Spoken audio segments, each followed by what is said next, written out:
I got so much motherfucking design on right now. Halo, Assalamualaikum warahmatullahi wabarakatuh. Perkenalkan, saya Regita Safitri dari Pendidikan Ekonomi. Di sini saya akan membahas tentang perdagangan internasional. Apa sih yang dimaksud dengan perdagangan internasional? Yuk simak video saya berikut ini, jangan sampai ketinggalan. Oke, selanjutnya kita masuk pada slide yang pertama, yaitu pengertian perdagangan internasional. Perdagangan internasional adalah kegiatan yang terkait dengan transaksi barang atau jasa yang terjadi antar negara dengan tujuan untuk memperoleh keuntungan. Nah, tak cuma itu saja. Perdagangan internasional juga ada faktor pendorongnya. Yang pertama, adanya perbedaan sumber daya alam. Yang kedua, adanya perbedaan selera. Yang ketiga, perbedaan iklim. Adanya spesifikasi. Yang keempat, perbedaan iptek. Yang kelima, tidak semua negara dapat memproduksi barang sendiri. Selanjutnya, ada juga faktor penghambatnya. Yang pertama, tidak amannya suatu negara. Yang kedua, pembayaran antar negara sulit dan resiko yang besar. Yang ketiga, tidak stabilnya kurs mata uang asing. Yang keempat, perbedaan mata uang antar negara. Yang kelima, kebijakan ekonomi internasional yang dilakukan oleh pemerintah. Keenam, kualitas sumber daya yang rendah.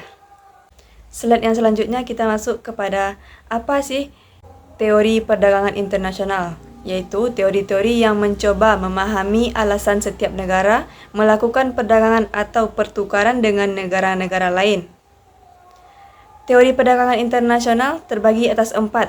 Yang pertama yaitu teori merkantilisme atau ekspor dan impor. Yang kedua, teori absolute advantage atau yang sering kita sebut dengan teori keunggulan mutlak. Yang ketiga, teori comparative advantage yang sering kita sebut dengan teori keunggulan komparatif. Keempat, teori the proportional factor theory yang sering kita sebut dengan teori ketersediaan faktor produksi. Nah, sekarang kita masuk kepada pembahasan yang pertama, yaitu teori yang pertama yaitu teori merkantilisme yang sering disebut dengan ekspor dan impor. Suatu cara bagi suatu negara untuk menjadi kaya dan kuat adalah dengan melakukan sebanyak mungkin ekspor dan melakukan sedikit mungkin impor. Selanjutnya, teori keunggulan mutlak atau yang sering disebut dengan absolute advantage, yaitu negara melakukan perdagangan internasional dengan negara lain jika negara tersebut memiliki keunggulan mutlak, maka negara tersebut akan melakukan ekspor dan mengimpor barang-barang yang tidak memiliki keunggulan mutlak. Selanjutnya, yaitu teori keunggulan komparatif atau comparative advantage. Negara dikatakan memiliki keunggulan komparatif karena dapat memproduksi barang yang relatif lebih murah dibanding negara lain. Teori ketersediaan faktor produksi yang disebut dengan the proportional factor theory. Basis dari keunggulan komparatif adalah yang pertama faktor endowment, yaitu kepemilikan faktor-faktor produksi di dalam suatu negara. Yang kedua, faktor intensity, yaitu teknologi yang digunakan di dalam proses produksi. Selanjutnya kita masuk kepada apa itu kebijakan perdagangan internasional, yaitu segala macam tindakan pemerintah atau negara baik langsung maupun tidak langsung untuk mempengaruhi komposisi, arah serta bentuk perdagangan luar negeri atau kegiatan perdagangan. Kebijakan perdagangan bebas yaitu kebijakan perdagangan yang menginginkan kebebasan dalam perdagangan sehingga tidak ada rintangan yang menghalangi arus produksi dari dalam dan keluar negeri. Kita masuk pada slide kebijakan perdagangan proteksionis. Yang pertama yaitu kuota. Kuota adalah jumlah suatu barang yang bisa diimpor dalam suatu periode tertentu. Kuota impor ini sudah diprediksikan sebelumnya sehingga seharusnya tidak mengganggu industri dalam negeri. Meskipun demikian, jika suatu negara sedang memberlakukan perdagangan bebas, maka kebijakan kuota tidak bisa dipakai lagi karena akan menghambat proses perdagangan internasionalnya. Yang kedua, subsidi. Kebijakan subsidi adalah kebijakan yang bertujuan untuk menekan harga barang produksi lokal. Jadinya, produksi lokal bisa lebih murah dibanding dengan produksi impor. Yang ketiga yaitu larangan impor. Kebijakan larangan impor adalah kebijakan yang diberlakukan jika suatu negara diharuskan untuk menghemat devisanya. Selain itu, barang-barang yang dianggap berbahaya juga akan dikenakan kebijakan impor. Jadi kamu harus ingat bahwa tidak semua barang bisa diimpor. Selanjutnya, kebijakan dumping.